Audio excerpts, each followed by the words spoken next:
Salut à tous, j'espère que vous allez bien. Alors aujourd'hui dans votre émission Before and After, nous sommes ici à Mermoz pour un creuset d'échanges. Pour en savoir plus, je vous invite à découvrir l'histoire de la photographie en Afrique.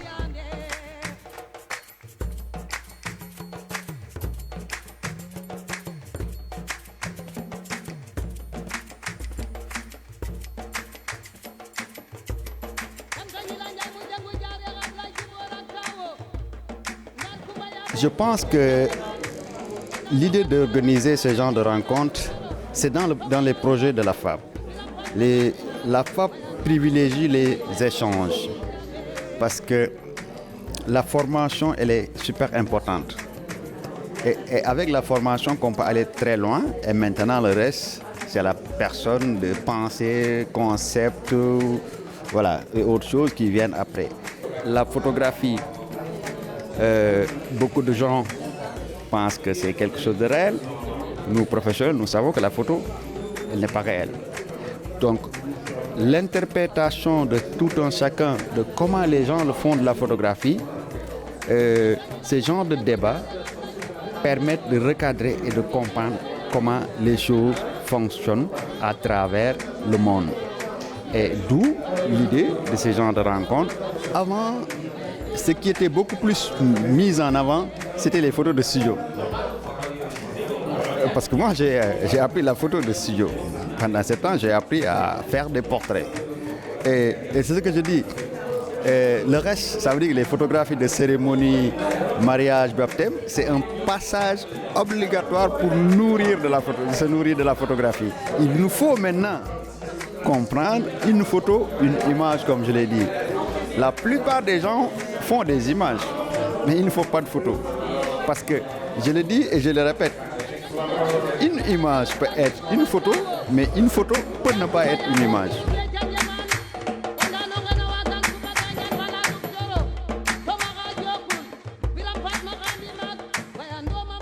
C'est en fait en fin 94, j'étais étudiante dans une école de photo.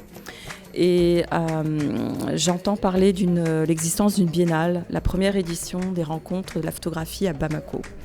Et comme je voyais dans les rayons de la bibliothèque ou de mon école, sur les rayons, il n'y avait aucun livre qui concernait la photographie contemporaine, africaine, en tout cas, voilà, de photographes africains. Il n'y avait aucune information à ce sujet. Donc j'ai eu l'idée. Cette année-là, j'étais étudiante, donc de partir, de faire ce voyage et d'aller regarder les expositions, assister en fait à la première édition de la Biennale de Bamako. Donc c'est parti de là.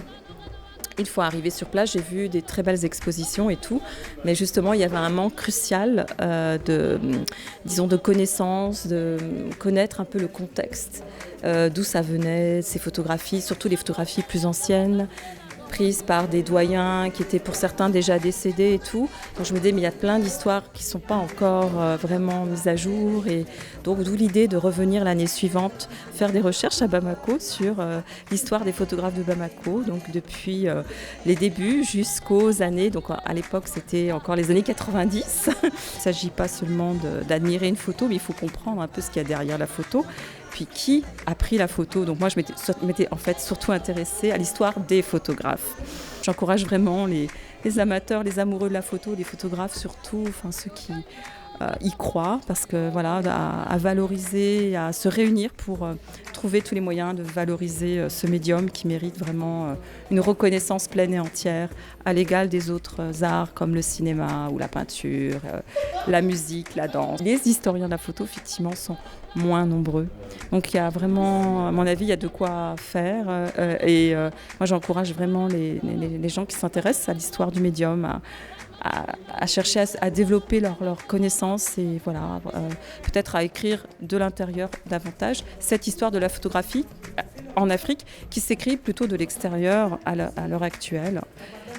Parce que là, je peux vous dire que les 2 dernières thèses soutenues, publiées, enfin, sont produites par deux excellentes chercheurs, historiennes de l'art américaines, mais elles sont américaines. En 1976, moi j'ai eu une bourse belge, parce que j'ai eu un diplôme de l'école des Beaux-Arts Autran.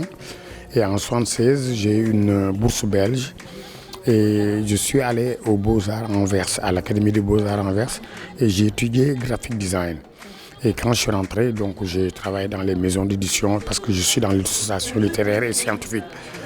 Et en même temps, je suis un peu dans la com, la publicité, donc tous les logos que vous voyez presque à Dakar, bon, moi je les ai réalisés. Et à un moment donné dans ma vie, j'ai pensé faire de la photo. Mais comme je suis dans le domaine du design, donc j'ai réfléchi toujours à mon sujet. Donc j'ai pensé à la femme, mais comme culturellement on est musulman et puis le corps on ne l'accepte pas, moi j'ai mis de la terre. J'ai fait en sorte que c'est comme le vent, ma photographie, parce que le vent ça existe mais ça n'existe pas. Et en 1995 j'ai fait les photos, ça a marché. Et depuis 1998, j'ai fait toutes les grandes biennales en Europe, partout dans le monde. Donc c'est connu mes tableaux, quoi, Femme Terre. C'est qu'au Sénégal, en dehors de l'université, tout est feeling. C'est-à-dire, on te renvoie à l'école, après, comme on dit en Wolof, alors tu deviens beurre, tu deviens photographe, tu deviens chanteur. C'est pas juste. Parce que moi, je pense qu'en Europe, c'est des métiers où il faut le bac pour être photographe, il faut le bac pour être caméraman, ainsi de suite. Alors, ce que je regrette, c'est comme, par exemple, là, je suis devant un jeune qui est caméraman, mais moi, j'aurais bien aimé, peut-être dans 2 ans, lui donner, offrir une bourse qu'il va en Europe étudier, s'améliorer, quoi. Parce que le problème qui se pose en Afrique, c'est qu'il n'y a pas d'école.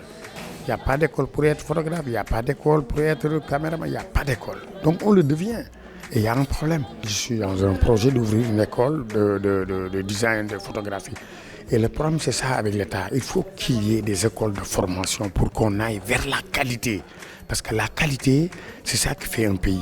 Je me suis intéressée à cette histoire de la photographie au Sénégal et qu'est-ce que la photographie aujourd'hui et surtout comment elle est représentée ou comment elle est conservée ou plutôt pas conservée justement. Et pour moi, il me semble que c'est particulièrement important qu'on parle des archives et qu'on agisse au sujet des archives, parce que, comme je l'expliquais, pour revendiquer une culture, pour revendiquer une identité, pour revendiquer une histoire d'un courant artistique, de n'importe quoi, en fait, il faut qu'il y ait un patrimoine, et un patrimoine, c'est composé d'archives. Et en termes de photographie, c'est très très compliqué la question de la conservation des archives parce que c'est très onéreux, qu'il faut qu'il y ait un intérêt, que ce soit du public ou de l'État en fait, à ce niveau-là. Et au Sénégal, à ce niveau-là, il y a vraiment tout à faire et que malheureusement, on perd énormément d'archives à cause de ce manque de conservation. Je travaille au musée Théodore Monod. Et il n'y a aucun Sénégalais qui ne vient visiter le musée, alors que c'est la plus grosse collection de statues, de masques, de parures, d'un peu tout, quoi, d'Afrique de l'Ouest, vu que c'est les missions anthropologiques qui ont collecté ça depuis les années 40, que c'est le plus vieux musée d'Afrique de l'Ouest aussi. Et il n'y a aucun essai de sensibilisation, ou si des fois il y a des projets, mais qui ne sont jamais suivis, pour faire en sorte que des jeunes viennent et que les populations s'intéressent à ce qu'il y a dans ce musée, quoi. J'ai grandi dans un milieu artistique où il y avait de la musique, la photographie. Donc j'ai grandi avec la photographie, on va dire ça comme ça. En commençant par les photos de studio avec ma grand-mère. Et ensuite, comme j'ai eu un papa qui a fait presque le tour du monde, donc il ramenait toujours un appareil. En bon alpulaar, tu sais, on aime bien tout ce qui est électronique. Et donc je touchais déjà à la photo. Donc c'est venu bien après, quelques années après, où j'ai vraiment embrassé la photographie. Donc à partir, c'était dans les années 90 que j'ai commencé à vraiment me concentrer sur la photographie. Au Sénégal, il n'y a pas d'école de formation pour la photographie. Donc, je penserai à toutes ces choses-là. Et souvent, on ne sait pas, c'était un métier d'homme, un peu plus. C'était pas, les femmes, on n'avait pas accès vraiment à la photographie. Je pense que c'est dû tout simplement à ça. Mais aujourd'hui, les choses ont tendance à changer. Le but de cette rencontre d'aujourd'hui aussi fait que nous avons, comment je vais dire, ce devoir de transmission. Et je suis dans ce sillage-là, dans cet état d'esprit-là, qui est de transmettre, de faire des ateliers pour nos plus jeunes. Et puis, voilà, de pousser la photographie, en tout cas, le plus loin possible. On fera ce qu'on pourra, le maximum, pour ouvrir ça, surtout aux jeunes femmes. Et voilà, chers internautes, c'était tout pour aujourd'hui dans votre émission Before and After. J'espère que vous avez beaucoup appris concernant l'histoire de la photographie en Afrique. Je vous donne rendez-vous très bientôt dans votre émission culturelle préférée Before and After.